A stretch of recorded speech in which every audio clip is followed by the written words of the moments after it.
Raja mengumumkan hasil penilaian putaran kedua. Hasil penilaian pun dibuka bersamaan. Akan tetapi hasil yang diduga raja ternyata benar-benar terjadi. Yukun hanya memberi nilai 1 untuk masakan Koki Joseon. Hal itu membuat semua yang ada di ruangan kaget. Terutama para Koki Joseon. Mereka nggak percaya akan hasil yang mereka lihat itu. Raja menyuruh Tang Bailong untuk maju ke depan, dan segala pujian raja untuk masakannya yang luar biasa ditujukan kepadanya. Akan tetapi, raja nggak terima atas penilaian yang dirasa sangat tidak adil itu dari Yukun. Maka dari itu, raja memutuskan hasil putaran kedua tidak sah. Maka raja ingin sistem penilaiannya dirubah. Bukan lagi mereka berdua sebagai jurinya, melainkan Koki masing-masinglah yang akan jadi jurinya. Kokion dipersilahkan maju, dan raja bertanya bagaimana dia menilai masakannya. Kokion pun menjawab akan keterlaluan untuk mengatakan bebek packing mereka sempurna. Akan tetapi dengan dedikasi, kerja keras, keringat, dan menumpahkan seluruh jiwa dan raga dari seluruh tim Koki Istana, dia juga nggak mungkin bisa mengevaluasinya. Lalu giliran Bailong maju ke depan dan ditanya raja hal yang sama. Tang Bailong pun menyatakan hal yang sama dengan Kokion. Dia nggak bisa menilai hidangannya sendiri. Maka dari itu, raja membuat keputusan bahwa untuk putaran kali ini, hasilnya adalah seri lagi. Untuk putaran ketiga akan dilakukan di waktu dan tempat yang sama. Esok hari, mereka pun pergi meninggalkan aula kerajaan. Sebelum pergi, Kokion dan Tang Bailong sempat bertegur sapa, saling memuji, dan bercanda. Mereka akan bertemu lagi besok di hari terakhir penentuan kompetisi. Di saat Koki Istana hendak pergi, Kepala Kasim menghampiri Kokion dan mengatakan bahwa raja ingin bertemu dengannya sekarang. Kokion bilang, raja cepat saja ke pokok permasalahannya. Karena persiapan untuk kompetisi sangat sempit. Raja bilang, dia tak ingin membahas apapun. Dia cuma ingin Kokion beristirahat di sana sebentar sambil menikmati teh. Dalam sela-sela minum teh, raja mengatakan bahwa dia menyesal telah mempertaruhkan negaranya dalam sebuah kompetisi. Raja yang melihat kelicikan Yukun dalam penilaian seakan yakin esok hari dia akan memberi nilai yang rendah untuk memenangkan kompetisi itu. Raja bahkan berpikiran untuk membatalkan dan tunduk meminta maaf kepada Yukun agar putaran ketiga dibatalkan. Tapi Kokion menentangnya. Dia nggak mau raja tunduk sama Yukun. Awalnya dia memang marah, tapi setelah melihat kerja keras semua Koki Istana dan keseriusan Koki Ming, dia sungguh ingin memenangkan kompetisi ini. Dan Kokion berjanji akan melakukan apapun untuk memenangkannya. Raja bertanya tentang tutup panci presto. Kokion menjawab, belum datang. Tapi dia sangat yakin Chansen akan datang membawakannya. Ketika hendak meminum tehnya, tangan Kokion yang masih belum stabil menumpahkannya, dan dia kepanasan. Raja yang panik memanggil Kepala Kasim dan memintanya menyuruh tabib untuk pergi ke klinik merawat luka Kokion. Raja memegang tangan Kokion dengan lembut dan berkata, dia berjanji gak akan membiarkan Kokion terluka lagi. Kepedihan yang Kokion rasakan dirasakan berkali lipat oleh raja. Kokion pun pergi ke klinik dan dirawat oleh tabib istana. Di sisi lain, Selir Kang tampak kesal kompetisi berakhir dengan hasil seri lagi. Sedangkan Yukun marah karena kokinya membiarkan hasil seri terjadi. Padahal mereka bisa saja menang jika pada waktu disuruh menilai masakannya sendiri. Mereka mengatakan masakan Ming waktu itu sempurna. Keesokan harinya, kompetisi final pun dimulai. Kali ini temanya adalah sup dan ginseng. Mereka harus membuat hidangan sup yang menggunakan ginseng untuk bahannya. Kokion sedang membagi tugas untuk para koki istana. Koki Ming terlihat menyiapkan bahan-bahan yang langka. Sampai raja nggak tahu apa yang mereka bawa dan apa yang hendak mereka buat. Lalu Yukun menjelaskan Bahan pertama yang disiapkan Kong Wenli adalah urat rusa yang direndam minyak berhari-hari. Itu salah satu dari 8 harta bahan yang sangat berharga. Kemudian, yang disiapkan Tang Bailong adalah surai singa. Raja menyela dan teringat bahwa surai singa adalah salah satu jamur langka yang bentuknya memang menyerupai surai singa. Yukun tertawa puas melihat ekspresi raja. Dia memuji raja karena benar-benar pencicip hebat. Dengan mengetahui juga pengetahuan tentang bahan, Yukun meneruskan bahwa ini akan menjadi sup istimewa karena dibuat dari bahan-bahan langka yang dimasak dalam satu hidangan. Waktu sudah hampir habis. Tapi, Chun Seng belum juga muncul mengantarkan tutup panci prestonya. Koki istana mulai panik dan meminta Koki Yon untuk segera memakai plan B-nya saja. Ketika Koki Yon hendak menggunakan plan B-nya, terdengar suara bergemuruh dari luar aula istana. Ternyata, itu Chansen yang datang menggunakan pesawat atau semacam gantole ciptaannya untuk datang ke istana menyerahkan tutup panci prestonya untuk Koki Yon. Jang Chun Sang memasuki istana dengan dikawal komandan Urimui. Koki Yon terlihat sangat bahagia akan kedatangannya. Chun Sang menyerahkan tutup tersebut dan Koki Yon pun bergegas menggunakannya. Semua orang tampak heran dengan alat itu, terutama saat panci mengeluarkan uap yang kencang. Raja dan Yukun sampai kaget dibuatnya. Tak lama kemudian Koki Yon membuka pancinya. Tanda masakannya telah siap. Di sisi lain, Koki Ming juga terlihat kebingungan. Kenapa masakan Joseon bisa matang secepat itu? Waktu habis para koki diminta mundur dari tempat kerjanya. Kali ini, mereka akan mencicipi masakan dari Joseon terlebih dahulu. Setelah Koki Yan memberikan penjelasan, mereka pun mencicipinya. Tak lama kemudian, mereka seolah melihat cahaya keemasan yang sangat terang dan muncul burung phoenix di sana mengiringi kenikmatan yang mereka rasakan. Seakan mereka mendapatkan energi yang luar biasa. Kemudian giliran hidangan dari Ming. Mereka membuat buldojang yang dibuat dengan perpaduan bahan darat dan laut yang memiliki kualitas terbaik. Bahkan bisa dikatakan mereka menggunakan bahan-bahan langka yang berharga. Raja dan yang lainnya pun mulai mencicipinya. Raja dan Yukun merasakan sensasi yang luar biasa. Seakan mereka rela jika masakan ini disebut dengan makanan para dewa. Pencicipan putaran ketiga dan terakhir selesai. Dan kali ini Raja memutuskan agar penilaian adil.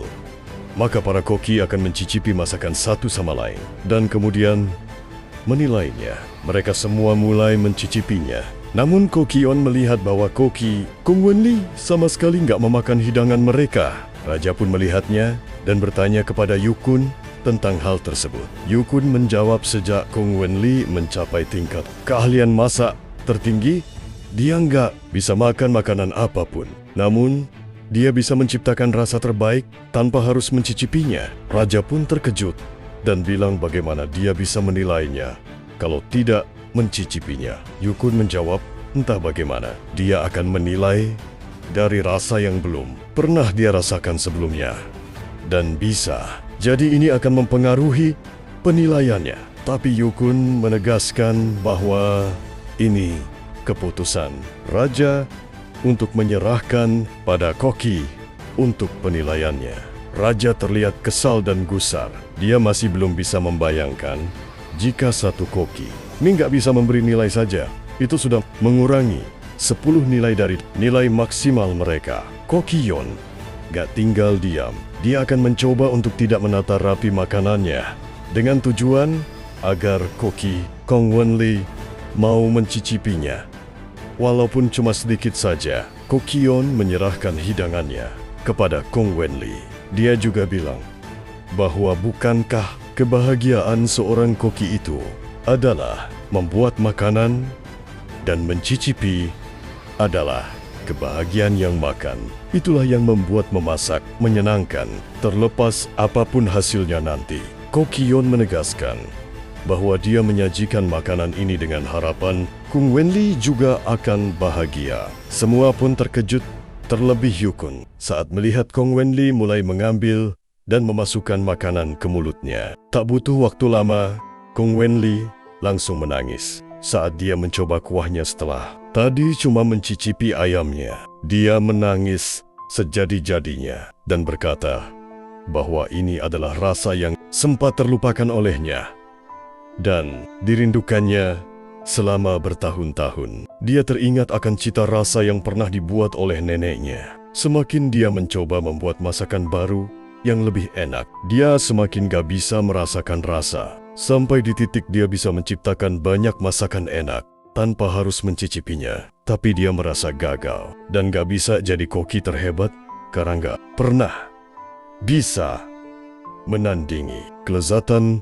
masakan neneknya. Dan masakan Yon mengingatkannya pada cita rasa itu. Maka dari itu, Kung Wenli menyatakan kalah dari koki Yon. Raja mengumumkan hasil putaran terakhir ini. Setelah dibuka, hasil penilaian dari koki Joseon untuk Ming adalah 27 dan hasil penilaian koki Ming untuk Joseon adalah 28. Koki Yong, koki Tanak, dan orang-orang Joseon pun terlihat bersuka cita akan hasil tersebut.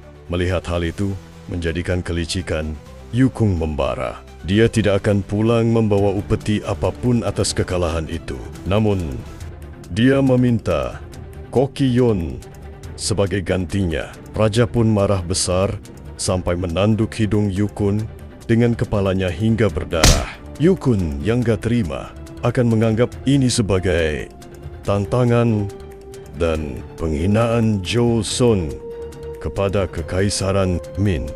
Kemudian, Ibu Suri pun tiba.